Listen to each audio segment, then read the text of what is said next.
આજે આપણે સાંભળીશું પુરુષોત્તમ માસના 12મા દિવસની પવિત્ર કથા. ભગવાન ભક્તની પરીક્ષા જરૂર લે છે. જય શ્રી કૃષ્ણ મિત્રો. આજે પુરુષોત્તમ માસનો 12મો દિવસ છે. આ પવિત્ર મહિનાનો દરેક એક દિવસ ભગવાન શ્રી કૃષ્ણને અતિ પ્રિય છે. પુરાણોમાં કહેવામાં આવ્યું છે કે જે વ્યક્તિ આ મહિનામાં ભક્તિ, જપ, દાન, વ્રત અને સારા કર્મ કરે છે તેના જીવનના દુઃખો ધીમે ધીમે દૂર થવા લાગે છે. આજે હું તમને એક એવી સુંદર કથા સંભળાવવા જઈ રહી છું જે આપણને શીખવે છે કે ભગવાન ભક્તની પરીક્ષા જરૂર લે છે. મુશ્કેલીમાં પણ ભગવાન પર વિશ્વાસ ન છોડવો. મહેમાન સેવા એટલે ભગવાન સેવા. પુરુષોત્તમ માસમાં કરેલી ભક્તિ ક્યારેય વ્યર્થ જતી નથી.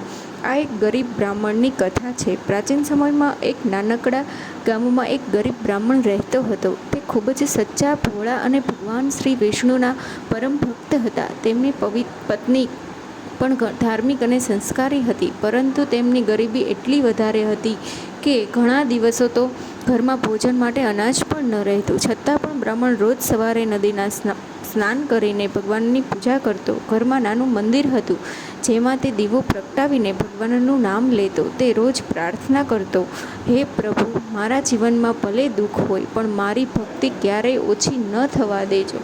એક દિવસ તેની પત્નીએ દુઃખી થઈને કહ્યું, આપણે કેટલા વર્ષોથી ભગવાનની ભક્તિ કરીએ છીએ, છતાં આપણું દુઃખ કેમ દૂર થતું નથી?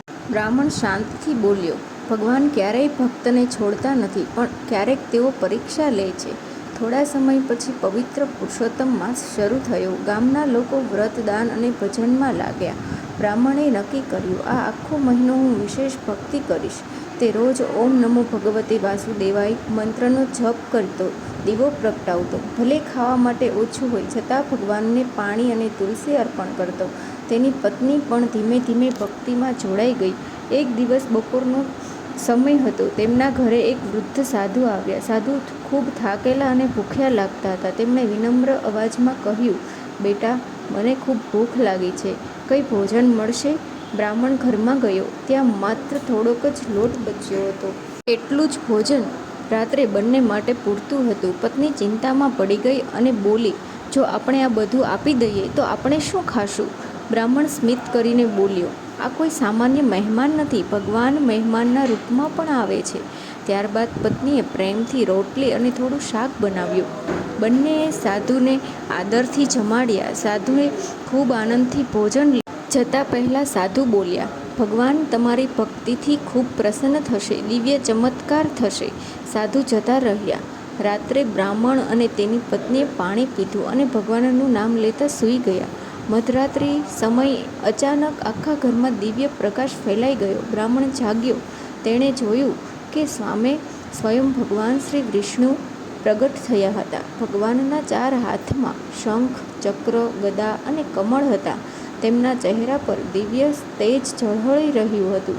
બ્રાહ્મણ અને તેની પત્ની તરત ભગવાનના ચરણોમાં પડી ગયા. ભગવાનનો આશીર્વાદ લીધો.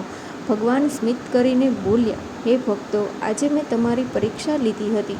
તમે પોતાની ભૂખ કરતાં મહેમાનની સેવા મોટી માની. તમારી નિસ્વાર્થ ભક્તિથી હું અત્યંત પ્રસન્ન છું. પત્નીની આંખોમાં આંસુ આવી ગયા. એ બોલી, હે પ્રભુ, અમારી પાસે તો કંઈ નહોતું, છતાં તમે અમારે પર કૃપા કરી. ભગવાન બોલ્યા, જ્યાં સાચી ભક્તિ હોય છે ત્યાં હું સ્વયં નિવાસ કરું છું. જે ભક્ત દુઃખમાં પણ મારો વિશ્વાસ નથી છોડતો તેને હું ક્યારેય નિરાશ નથી કરતો. ત્યારબાદ ભગવાને આશીર્વાદ આપ્યા, આજથી તમારા ઘરમાં અન્ન અને સુખની ક્યારેય કમી નહીં રહે. એટલું કહી ભગવાન અદૃશ્ય થઈ ગયા. સવારે થયેલો ચમત્કાર બંનેએ જોયો. સવારે પત્ની રસોડામાં ગઈ તો તેણે જોયું કે ખાલી પડેલા ડબ્બામાં અનાજથી ભરાઈ ગયેલા હતા. ઘરમાં ઘી, ચોખા, લોટ અને જરૂરી વસ્તુઓ ભરેલી હતી. બંનેની આંખોમાં આનંદના આંસુ આવી ગયા. તેમણે ભગવાનનો ખૂબ આભાર માન્યો. ગામના લોકો પણ આ ચમત્કાર જોઈ આશ્ચર્યચકિત થયા. ત્યારથી આખા ગામમાં પુરુષોત્તમ માસની મહિમા વધુ પ્રસિદ્ધ થઈ ગઈ. કથાનો સુંદર સંદેશ એ છે, મિત્રો, આ કથા આપણને શીખવે છે કે ભગવાન ભક્તની પરીક્ષા જરૂર લે છે. મુશ્કેલીમાં પણ ભક્તિ ન છોડવી. મહેમાન સેવા એટલે ભગવાન સેવા. પુરુષોત્તમ માસમાં કરેલી ભક્તિ અનેક ગણું ફળ આપે છે. ભગવાન પણ વિશ્વાસ રાખનાર ક્યારેય એકલો નથી રહેતો. આજે શું કરવું જોઈએ? ભગવાન શ્રી કૃષ્ણની પૂજા કરવી, દીવો પ્રગટાવવો, ભજન કરવું, ગરીબોને દાન આપવું, ઓમ નમો ભગવતે વાસુદેવાય મંત્રનો જાપ કરવો, ઘરમાં શાંતિ અને સકારાત્મક રાખવી. પ્રિય મિત્રો, પુરુષોત્તમ માસ આપણને ભક્તિ, ધીરજ અને સારા કર્મોનું મહત્ત્વ શીખવે છે. ભગવાન ક્યારેય ભક્તને છોડતા નથી. સમય ભલે મુશ્કેલ હોય પણ સાચી ભક્તિ એક દિવસ જરૂર ફળ આપે છે. જય શ્રી કૃષ્ણ.